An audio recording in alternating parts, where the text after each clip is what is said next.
Hey everybody, it's Leslie from Sew A Lot Creative Sewing Centers in Lexington, Kentucky and Centerville, Ohio.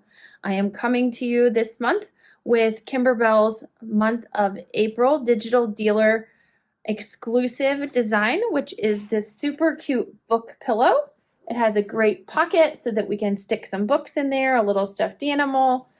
It's got a handle on it so you can take it with you.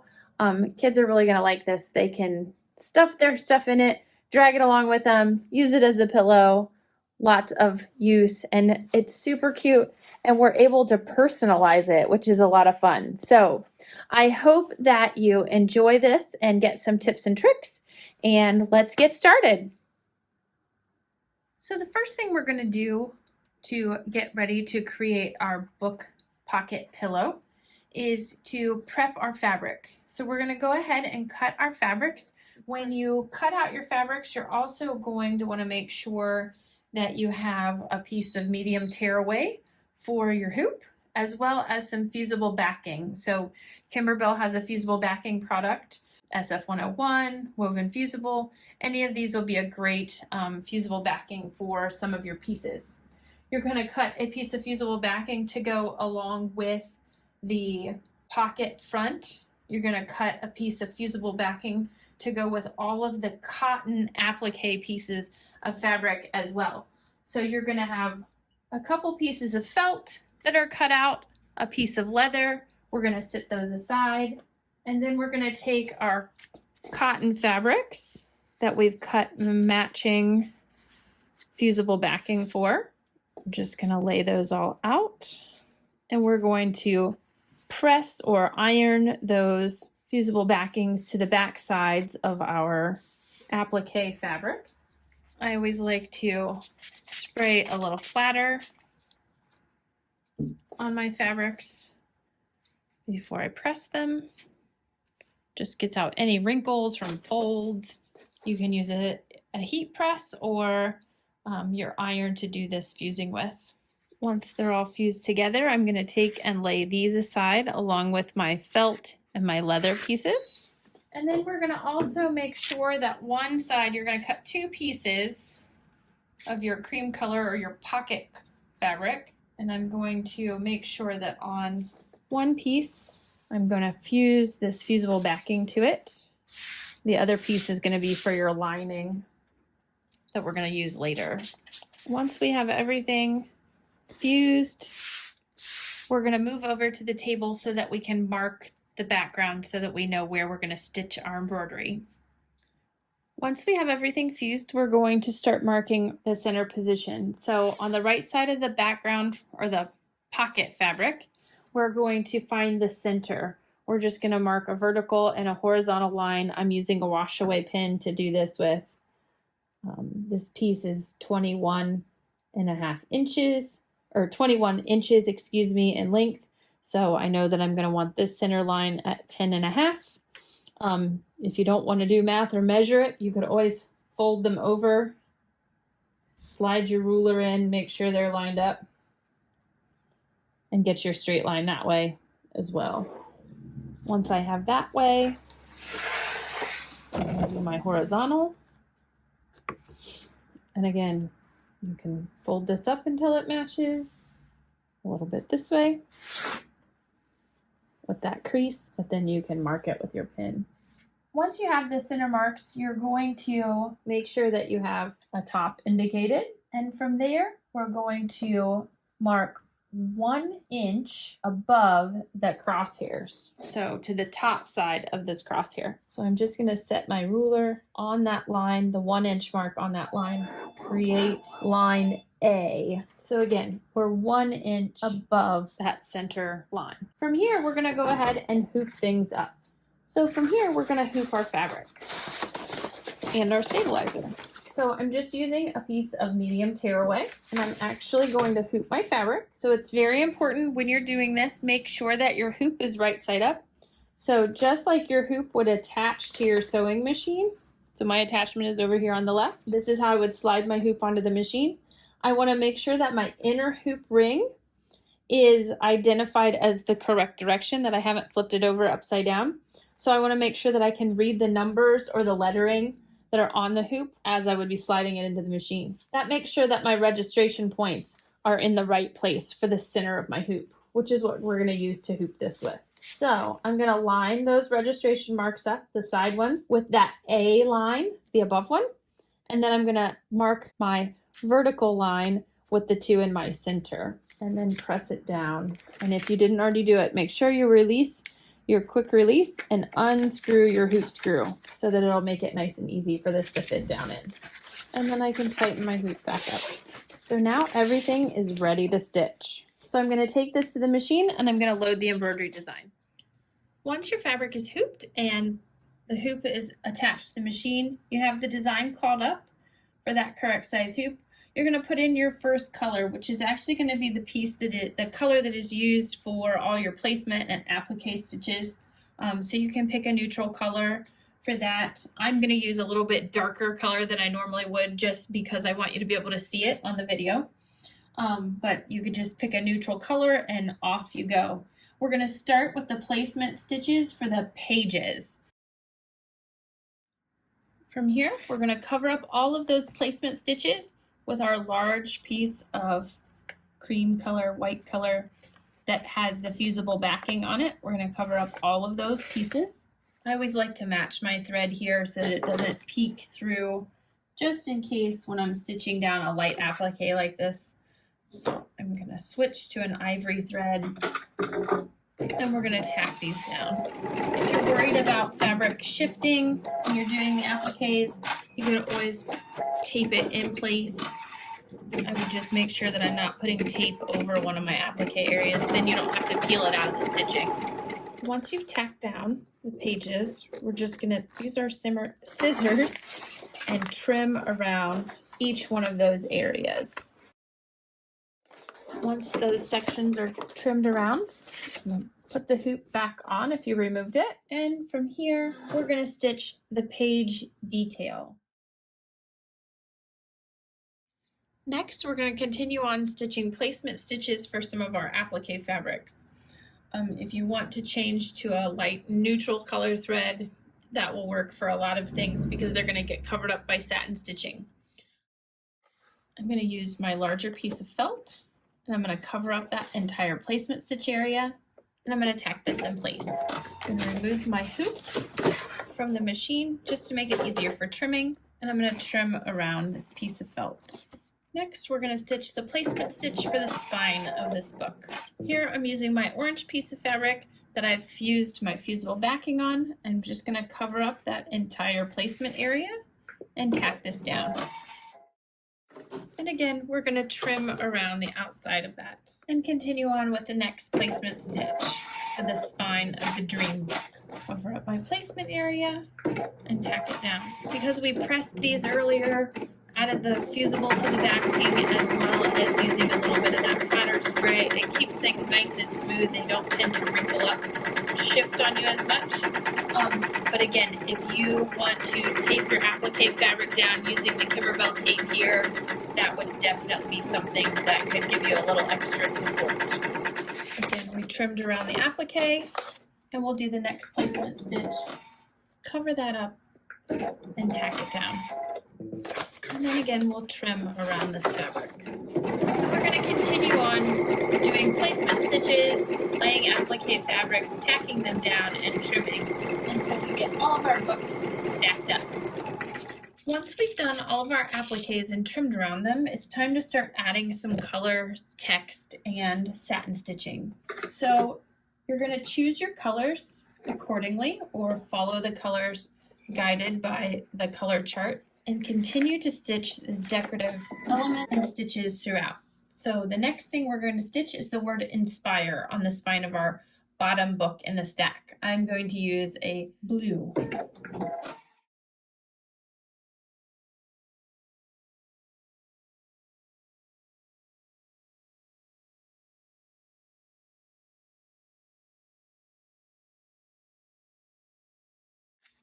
Once I remove my watermarks, I'm just going to go ahead and tear away my stabilizer. So with my machine set for a straight stitch, I'm going to go ahead and lengthen. When I do top stitching, I like to have my stitch length at maybe a 3 or even a 3.5. So I've taken and pressed open the seams on both sides where I've attached that center piece to the pocket front and the pocket lining. Once those are pressed open, I'm going to take and fold this in half, right sides together, and then press along this fold. Once you have that done, we're going to measure and trim. So the width of the pocket should equal 19 inches from this side to this side. So we started off with a piece that was larger than that. We're going to go ahead and trim off an equal amount on either side to create a 19-inch pocket. To do this, you should have started with a 21-inch width. So we're going to trim down 1 inch off either side. So once we have our 19-inch width, we want to measure down from the top 12.5 inches. Once we're down 12.5 inches, we're going to trim across the bottom. Once we have the embroidery finished on our front side of the pocket, we're going to get the pieces ready for the lining, the trim, and the handle. So to do that, I'm just going to fuse a piece of that fusible interfacing, fusible backing, woven fusible, SF101, whichever product you prefer, to the back side of the lining of my pocket. So just like we did with the front side, we're going to put a piece of that on the back. You're going to put a piece of it on the back side of the long trim that is for the top of your pocket. And we're going to also put a piece of fusible backing on the piece that is for our handle, the 4x9 piece. So your 3 pieces that you have remaining, you're going to go ahead and fuse that too.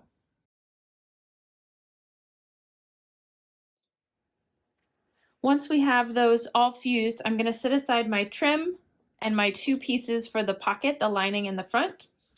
I'm going to take my 4x9 square or rectangle that is used for my handle, and we're going to get that ready by folding it in half. I'm going to fold it. I'm just going to press it to create that nice center crease. And then from here, I'm going to open that back up. And then from each side, I'm going to bring in to that center line. And I'm going to press this.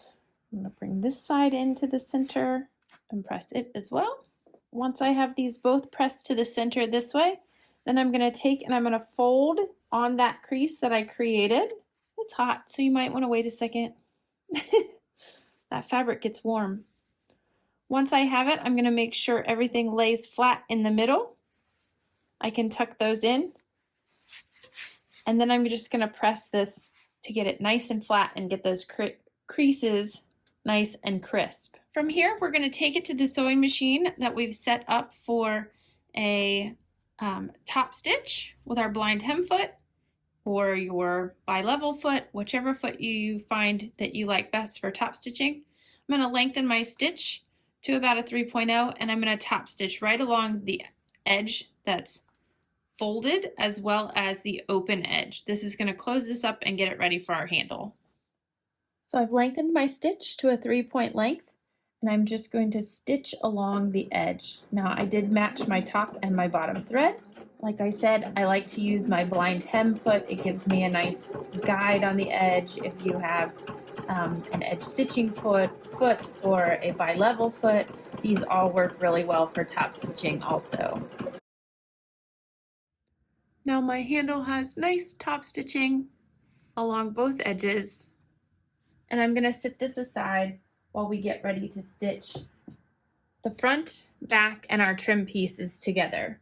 So the first thing I'm going to do is take my piece of trim, right sides together with either my front or my back, the lining or the front of my pocket, along the long length, and I'm just going to stitch this using a 1/4 inch stitch along the edge. So you can set your machine to a 1/4 inch. If you have a 1/4 inch foot, you can use that. But we're just going to sew this trim to one side using a 1/4 inch. Next, I'm going to open that up and I'm going to lay the opposite piece, either the pocket lining or the pocket front, whichever I didn't sew, onto the other side of the trim. and stitch it with a 1/4 inch as well. From here, we're going to flip this over backwards to the reverse side, and we're going to press open both of these seams. So now I'm just going to take them to my ironing board and I'm going to press these open. If you have a finger pressing tool that you like to run down there first, you could use your fingernail. You're just going to press those open and then take it to the iron and give them a nice warm press. I like to spray them with a little spray again. Just makes them lay nice and flat. And then we're going to come back and do the next stitching step. Once we have both sides of those seams pressed open, we're going to take and fold this right sides together, lining up the bottom pieces of the pocket.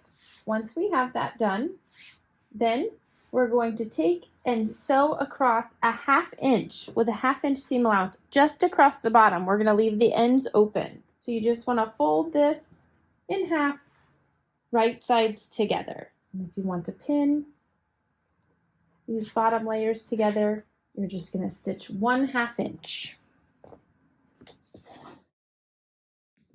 Once we've stitched this 1/2 inch seam allowance across the bottom, you're just going to turn this right side out to expose that design on the one side. And once you have it, you're going to take it, you're going to fold that back. I like to kind of do that same thing where I press open that seam a little bit, not really open, but from the outside, press open that seam, get it nice and flat so that that can be directly at the bottom. And your trim piece will be folded in half. And I like to line up these two sides where it was seamed. And then we're just going to press that nicely all the way across. And then we're going to get ready to attach our pocket to the front of our pillow. Once we've seamed the bottom of this pocket piece with that 1/2 inch seam allowance, you're going to turn it right side out, open everything up, use that crease we created along the top, use that hem that's created along the bottom. We're going to smooth this and press this out nice and clean, making sure to cover this up with a pressing cloth. Once you have that done, I'm going to set that aside. I'm going to grab my ruler and my water-soluble pen. And while I have my pillowcase form laid out on the table with my zipper pull to the left-hand side, right side facing up, I'm going to lay my ruler across 1 inch across those zipper teeth, and I'm going to draw a line 1 inch above those zipper teeth, marking that 1 inch. Once I have that mark, I'm going to take the bottom edge, I'm going to flip this so that it's laying with the picture side, the right side down, and I'm going to lay this centered on that 1 inch line. You can pop a couple pins in here, and then we're going to stitch this across here with a 1/4 inch. So the bottom edge is going to be lined up with that mark that you just created all the way across, and we're going to use our 1/4 inch and stitch this down. So I'm just sewing a 1/4 inch from that line or from the edge of that fabric. Once I have that stitched down, I'm going to take and open that pocket back up, and you can press this down here along this bottom edge, and then I'm just going to take some pins and pin this in place on both sides. And now I'm going to use a 1/4 inch up the side and a 1/4 inch up this side.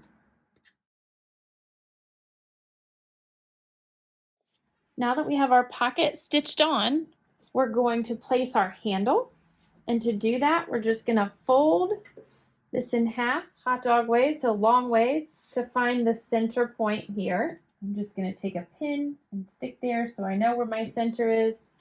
I'm going to open this back up. I now have my center marked with my pin, and we're going to measure 2.5 inches from either side of that pin. I'm just going to mark 2.5 with another pin, so I'm just